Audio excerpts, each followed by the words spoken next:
کا آغاز اہم خبر سے۔ آڈیو لیکس کیس میں جسٹس بابر ستار نے بڑا انکشاف کر دیا۔ چیف جسٹس اسلام آباد ہائی کورٹ کو لکھے گئے خط میں بتایا کہ انہیں سرویلنس کے طریقہ کار کی اسکروٹنی سے پیچھے ہٹنے کا پیغام دیا گیا، لیکن انہوں نے دھمکی پر کوئی توجہ نہیں دی۔ خط میں لکھا پیغامات سے انصاف کے عمل کو نقصان پہنچنے کا خطرہ ہے۔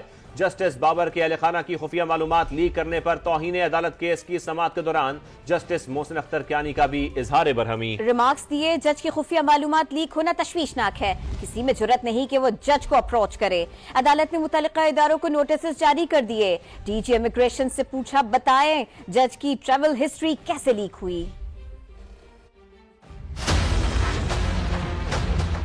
جسٹس بابر ستار پیچھے ہٹ جاؤ۔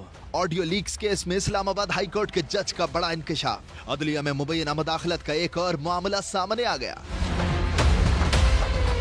جسٹس بابر ستار نے chief justice high court justice Amir Farooq کو خط میں بتایا کہ انہیں دھمکی آمیز پیغام دیا گیا کہ سرویلنس کے طریقہ کار کی اسکروٹنی سے پیچھے ہٹ جاؤ۔ جسٹس بابر ستار نے بتایا کہ انہوں نے دھمکی آمیز حربے پر کوئی توجہ نہیں دی۔ لکھا، ان پیغامات سے انصاف کے عمل کو بہت نقصان پہنچنے کا خطرہ ہے۔ بدنیتی پر مبنی مہم عدالتی کارروائی کو متاثر کرنے کا دھمکی آمیز حربہ معلوم ہوتا ہے۔ جسٹس بابر ستار کے گھر والوں کی خفیہ معلومات لیک کرنے پر عدالت لگی تو جسٹس محسن اختر کیانی نے سخت ریمارکس دیے۔ کہا، سب سے زیادہ تشویشناک بات یہ ہے کہ جج کی خفیہ معلومات لیک ہوئیں، یا تو ریاستی اداروں کے اکاؤنٹس کو ہیک کیا گیا یا پھر ریاستی اداروں نے خود معلومات کو لیک کیا۔ جسٹس محسن نے واضح کیا کہ یہ بالکل نہیں ہو سکتا کہ سوشل میڈیا، پرنٹ یا الیکٹرانک میڈیا پر یہ سب کچھ کیا جائے۔ ریمارکس دیے کہ یہ کہہ دینا بڑا آسان ہے کہ 5th جنریشن وارفیئر ہے، سب اداروں کو نوٹس کر کے رپورٹ منگوائیں گے۔ ابھی کسی میں جرت نہیں کہ جج کو اپروچ کرے، اگر کوئی اپروچ کرنے کی کوشش بھی کرے گا تو ہائی آفس تک کارروائی ہوگی۔ عدالت نے attorney general office, FIA، IB اور پیمرا کو نوٹس جاری کر دیے۔ ریمارکس دیے، ڈی جی امیگریشن بتائیں کہ جج کی ٹریول ہسٹری کیسے لیک ہوئی۔ نہ بتانے پر وہ خود ذمہ دار تصور ہوں گے۔ کیس کی مزید سماعت آئندہ ہفتے ہوگی۔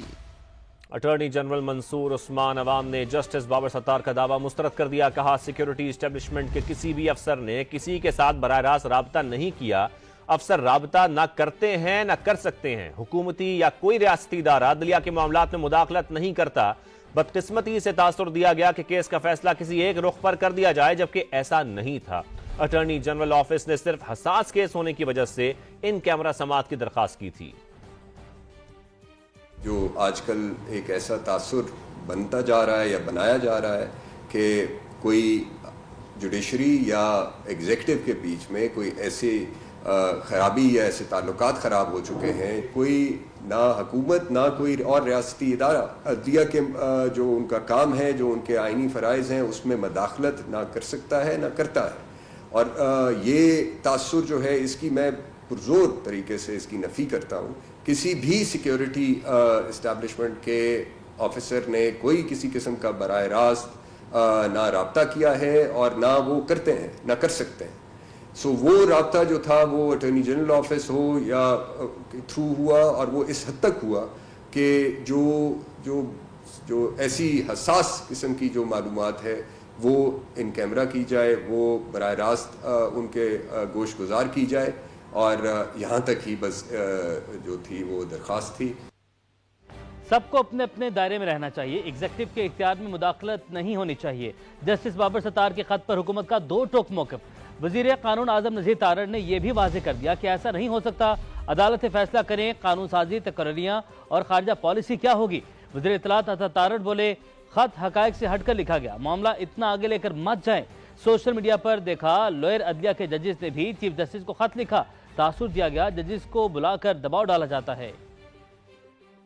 خط کے مندرجات سے یہ تاثر دیا گیا کہ جیسے پاکستان کے جو انٹیلیجنس ادارے یا دفاعی ادارے ہیں وہ ججز کی ورکنگ میں کسی قسم کی انٹرفیرنس کرنا چاہتے ہیں یا کرتے ہیں۔ بات یہ نکلی کہ اٹارنی جنرل آفس نے انہیں اپرائز کیا کہ یہ جو کچھ حساس ملکی معاملات ہیں نیشنل سیکیورٹی کے، ان کی بابت ان کی رائے تھی کہ کچھ حصہ مقدمے کا جو ہے اس کو ان کیمرہ کیا جائے۔ ایک امپریشن کریٹ کر دیا گیا کہ جیسے عدلیہ میں مداخلت ہے، اداروں کا موقف ہے، آزاد عدلیہ ہی ملک کو آگے لے کے جاتی ہے، لیکن کچھ رسپانسبلٹیز ہیں، سارے اداروں کو تھوڑی سپیس رکھنی چاہیے ایک دوسرے کے لیے، اپنے اپنے کمپارٹمنٹس میں پھر ہم کام کریں۔ پارلیمان کا کام بھی کسی ادارے نہیں کرنا ہے، اور عدالتیں فیصلہ کریں کہ قانون سازی کیسی ہونی چاہیے، اپوائنٹمنٹس کیسی ہوں، ملک کی خارجہ پالیسی اور ملک کی جو انٹرنل سیکیورٹی کی پالیسی ہے وہ کیا ہو، تو یہ نہیں ہے، نہ یہ کانسٹیٹیوشن کی منشا ہے اور نہ ہی اس سے ملک چلتے ہیں۔ اگر اٹارنی جنرل جو اسٹیٹ کے نمائندے ہیں ان کی طرف سے ایک پیغام دیا جاتا ہے کہ ان کیمرہ بریفنگ کی جائے، اس کو مس کنسٹرو کر کے، اس کو سیاق و سباق سے ہٹ کے اس پر مبنی خط لکھ دیا جاتا ہے کہ مجھے کہا جا رہا ہے کہ میں پیچھے ہٹ جاؤں، تو یہ بالکل حقیقت پر مبنی بات نہیں ہے۔ ان کیمرہ بریفنگ کی ریکویسٹ کی گئی تھی تو وہ قومی سلامتی کی وجہ سے کی گئی تھی، قومی سلامتی پر کوئی سمجھوتا نہیں کیا جائے۔ آپ خط تو لکھ دیتے ہیں،